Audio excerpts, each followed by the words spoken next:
Welcome to the Little Cities of Black Diamonds Fest 2021 from whence we came. Thank you for joining us as we research, share, and celebrate stories of migration to our region. My name is Nikki Mazaka and I'm a member here at the Little Cities of Black Diamonds Council.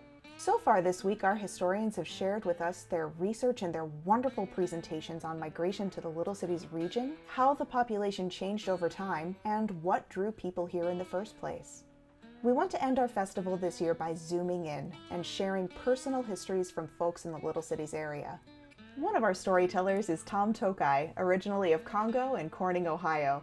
Tom met us in Corning at a bakery called Nana's Temptations. Nana's is a fairly recent addition to Corning, and the name is accurate. I can't recommend Nana's highly enough. We sat outside on the patio of Nana's for our interview. Tom was so excited to get started, I barely had time to turn on the microphone. So I won't make him wait any longer. Here's Tom. My full name is Frank Thomas, and I don't like the Frank part because I was the only one in the family that went by their middle name. And my wife has the same problem. Her name is Karen Sue, so I always sign our names F. Thomas and K. Sue Toki. And she was an Embry, and she and her family was right here in the area. Lived in Congo until 47. After I got out of the first grade, I come over here. Of course, we had a chicken pox epidemic over there that year, and they almost had to close the school down on account of it. It was so bad. And then Corning first grade, yeah. So I graduated in 59 instead of 58. Like I said, the Tokis come over here. The ones that didn't go to the northern part of the state or up around Elyria to Michigan, they came to Congo and Shawnee, and they were coal miners and small farmers. My dad was the oldest at Grandpa's first family. He was from Hungary. Grandpa was, yeah. And of course, Grandpa was one of these. He said, that's not the way we do it in the old country. If we was in the old country, it'd be done this way. I can't pronounce the full of it, but my sister can. Like Tokoloy something or another on the end, because we've got Wyzinskis and Garbelines and all kind of names around here that's 2 or 3 syllables long. Well, that's the way this name was originally. But I can't tell you exactly. They shortened it to Toki. There was 2 spellings, and we think Dad and Grandpa never had middle names. They wound up going by junior and senior, but they never had middle names. And I always thought that was strange. I don't know if that was a Hungarian tradition or not. I think his grandmother may have shortened the name to Toki. It might have been Tokie because of the other 2 families over in Congo who was Dad's cousins. Now I can remember, it's called the House of Worship now, I think it is. That was the old Drake's Hungarian church. I'd only been in it twice, and both times was for a supper.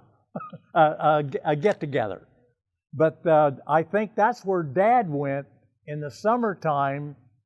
For 2 years he had to go there and take Hungarian classes so he wouldn't forget the language. So it would have been close to in the 20s. And then Grandpa, when he was younger, when he first come to this country, he learned to pitch and he was left-handed. I had a guy here in town said, yeah, I seen your grandpa pitch. I said, you did? And he said, yeah. I said, oh, for Pete's sakes. He said, yeah. Grandpa he couldn't say never mind. He mispronounced a lot of words. He said never. He wouldn't say never. And they'd say, hey, Toki, he says, you better watch that guy. He's a good hitter. And Grandpa would laugh and say, never mind. I struck him out, he said. He wasn't going to strike him out. He struck him out, see. There was so many different nationalities over there. Of course, Hungarian. There was Italians, there was Germans, there was what we called Slavish people from Austria and Romania, but it was just unreal. There was so many different nationalities over there, so many different ethics and everything. And at one time, of course, Dad said, yeah, some of us was a little darker skinned than others, some of us a little lighter skinned than others, but said we all played together, we didn't fight. We didn't know we were poor. We just thought we were just like everybody else, even though we didn't have nothing or didn't have much. He said we just didn't know any different. When he got out of the 8th grade of school, his grandfather took him out and brought him over here to Corning and put him in the coal mine with him, where the tipple went across the road right up here. Number 9, there is a tunnel that's caved in now. The railroad line went up through the hollow here, number 8 hollow, went through that tunnel over to Congo. You see, Dad was the oldest of about, I think it was about 5 kids. Story goes, of course, one side of the family contradicts the other side, but the story we were told was his wife was told, him and his wife was told not to have any more children. Well, she got pregnant again.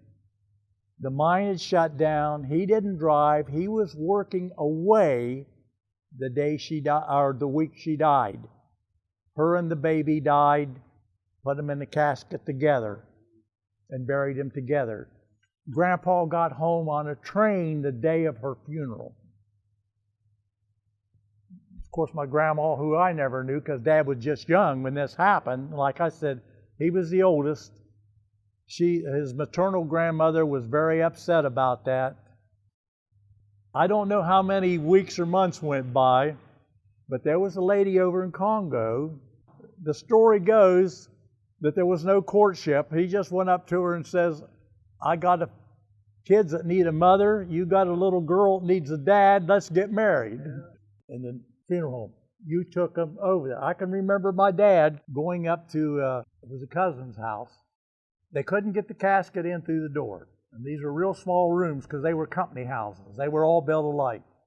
So they took a window out, took him in through the window, and then he was in there for 2 days, because that's what it was. It kept you there for 2 days. Then they had to take the window back out to bring him back out. Now, that wasn't uncommon. Put a wreath on the door. If there was a wreath on the door, okay, that's the home where the person is that died. If you was from out of town or didn't know them that well or wanted to know where they lived, you look for the wreath on the door. The bad thing about so many of these, of course, I'm not a drinker, but there was plenty of my family that were. But everything, the tradition, be it a wedding or a funeral, the guys all went on like a 3-day drunk. From the time they heard about the passing until they took them to the cemetery, it was a 3-day drunk. Grandpa, he got on the railroad down in West Virginia, but the line he worked on run north. When Corning had their roundhouse and their depot and everything, it was easier for him just to transfer up here. Have you been down to Beech Grove Church yet? My grandfather sang there when he was a young man. In the wintertime, he had a riding horse because he run foxhounds. He had a riding horse that he saddled up and rode up to that church when he couldn't get his car up there.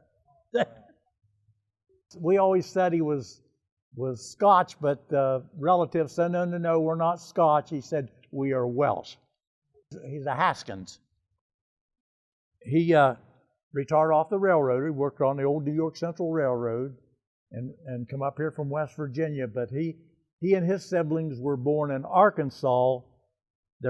I think their folks might have died during one of the flu deals or whatever. Relatives from West Virginia went and got them and brought them to West Virginia, and this uncle that took them in about worked them to death on his properties, his farm or whatever he had. And one of Grandpa's brother got disgusted when he's 13 or 14 years old. He ran away and joined the circus, and they never found him. But when Grandpa, I think, was a teenager, he met my grandmother, and her maiden name was Brumfield. And of course, the Brumfields is one of the instigators of the Hatfield-McCoy deal. Well, she was related to them. That's the reason I don't get involved in it. We got more outlaws than we got reverends in the family. But Grandpa had a great baritone voice, and he was always a singer. And of course, he had three daughters, took turns singing with him. I've performed up here at the church with my younger granddaughter. One year at Christmas time, my dad sent away to catalog company, and he got a guitar and a ukulele. Well, my brother Jim wanted a guitar, and he was good. He learned to play it. He was good on it. He handed me the ukulele, and I said, what am I going to do with that stinking thing? Well, I wouldn't touch it for a long time. I took piano lessons for a year, hated it, only practiced to get out of drying dishes, and I hated it.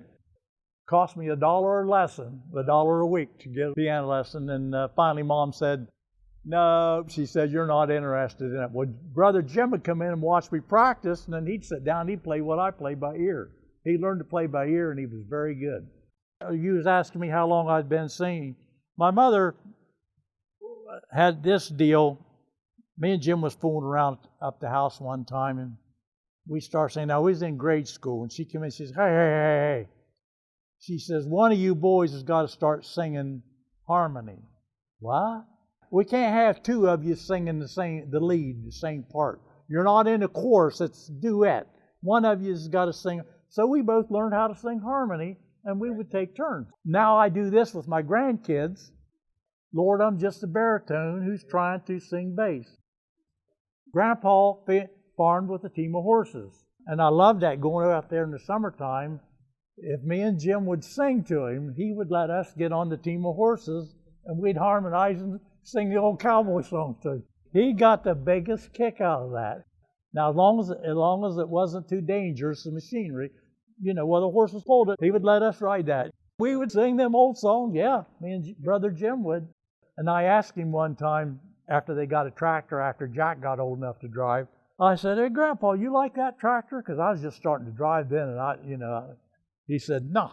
I said, well, how come? He said, that horse don't cost me nothing in the summertime, but he said, that tractor costs me all the time. I never forgot that. But his favorite expression was, nah, over in the old country, we've done it this way, he said.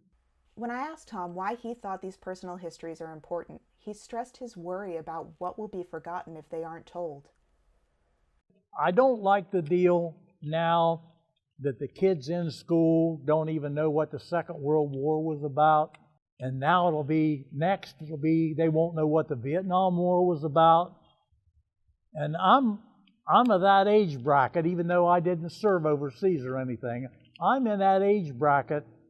I'm older than most of those guys. And we're losing them right and left now. And what's their grandkids going to know about their history? Thank you so much to Tom Toki for giving us your time and sharing your stories and your song with us. Oh yes, there's a song. Stick around till the end. Tom is going to recite his original I Am Just a Baritone Trying to Sing Bass for us. A big thank you to Scott Moore for setting up the interview, and to Nana's Temptations for letting us take over your patio for a little over an hour. Oh, and for that excellent cannoli. Seriously, y'all gotta get over to Nana's. Thank you all so much for listening and participating in the Little Cities of Black Diamonds Fest 2021. If you're interested in sharing your family's migration story or your own, we're having a story swap at 12 o'clock p.m. on Saturday, October 12th on Zoom. You can find the link to that on our festival website. It's www.lcbdohio.org/lcbd-festival-2021. If you're interested in learning more about the history of the Little Cities of Black Diamonds region, please visit our website, www.lcbdohio.org. We have several history articles, short documentaries, a digital archive, and the Miners Registry, all of which are free and open to the public.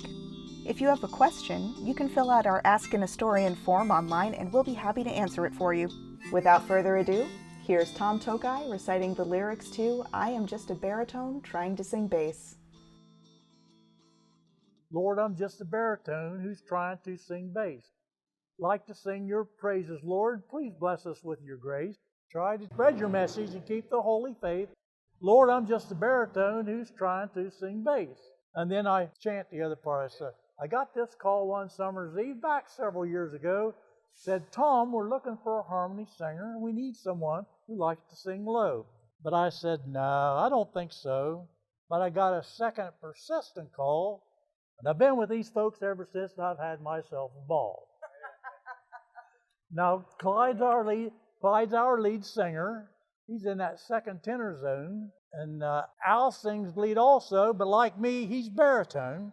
Now, Misty sings soprano or alto. She's very good, by the way. And Teresa's a good lead singer too, but high first tenor is her forte.